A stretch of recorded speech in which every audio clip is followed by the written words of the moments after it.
Kain na ng kain, ha? Bahala sa'yo. Grabing taka mo ah. I know, right? Hey, effective yung ginawa natin. Padami ng padami, oh. Tinan mo. Kapag nasa panig ka ng katotohanan, ikaw ay bibiyayaan. Ay, naku, Chonggoyo. Maraming salamat sa'yo kasi nakakataba ng puso yung mga ginawa mo, eh. Ano nakakataba ng puso? Ako ang tataba dito. Sa sarap ng ulam at pagkain mo. Nga pala, babalik ako sa Sabado dahil magkikita kami ni Sir Victor. Naku, welcome ka dito, Chonggoyo. Ikaw pa ba? Anytime. Ayos. Mga bago pa. Aling Gege, sorry kung naniwala ako sa chismis, ha? Hindi ko nga alam kung ba't ako naniniwala sa ganun, eh. Nabuyo lang siguro. Sensya na, ha? Okay na yun. Basta ngayon alam niyo yung totoo, di ba? Ha? Alam niyo yung totoo. Order na lang ako isa pang kanin tsaka isa pang ulam, pambawi naman sa'yo. Ay, naku, yun ang gusto ko. Narinig niyo ba yun? Saan tularan? Isa parang ulam sa kanin. Maraming in-order yung mga niya. Salamat.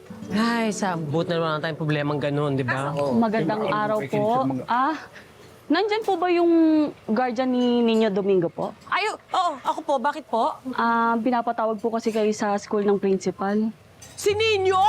Na principal's office! Malinis.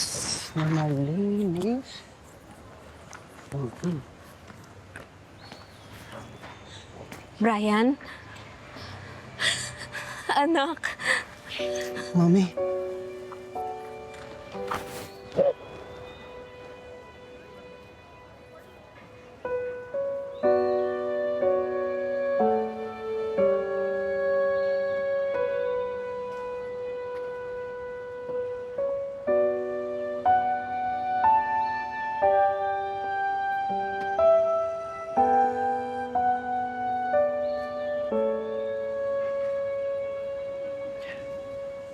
Buti naman po binisita niyo po ako.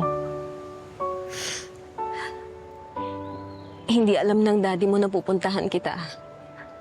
Pero gustong-gusto na kasi kitang makita kaya hindi ko na pinaalam sa kanya. Kamusta ka naman dito? Okay naman ho ako. Masaya naman po ako dito. Kaya ko rin po pala yung gantong buhay.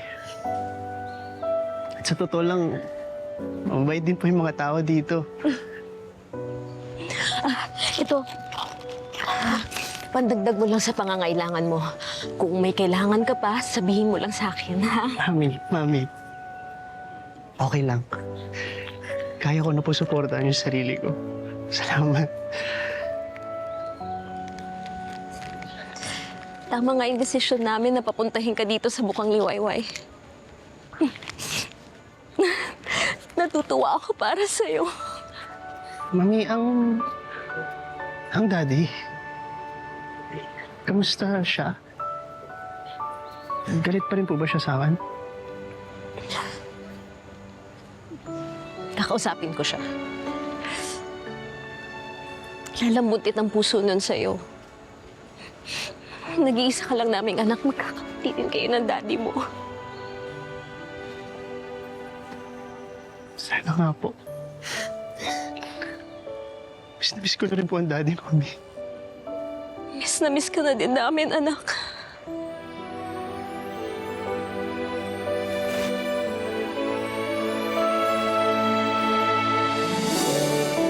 Miss na miss ko na rin po.